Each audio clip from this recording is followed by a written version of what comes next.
দেশি মোরগ রান্না করতেছি। দেশি মোরগ মাংসগুলো পুরো কুচিগুলো দিয়েছি মাত্র।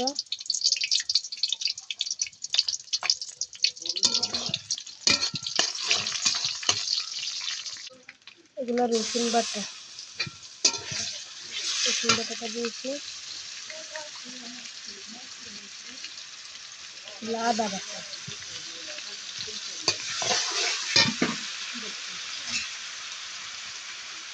আর এর সাথে এলাচ, দারচিনি, গোলমরিচ সবগুলা বাটা সম্পূর্ণ মশলা মিক্স করেছি।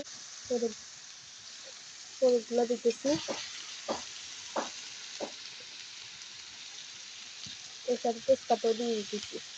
এগুলো এখন মিক্স করি মশলার সাথে। পরিমাণ মতো হলুদ, পরিমাণ মতো লবণ দিতেছি। কালারটা কেমন হয়েছে আমাকে জানাবেন। মোরগ বলে কথা, রান্না কেমন হয়েছে সবাই আমাকে জানাবেন। ফুল রান্না হয় না এখনো।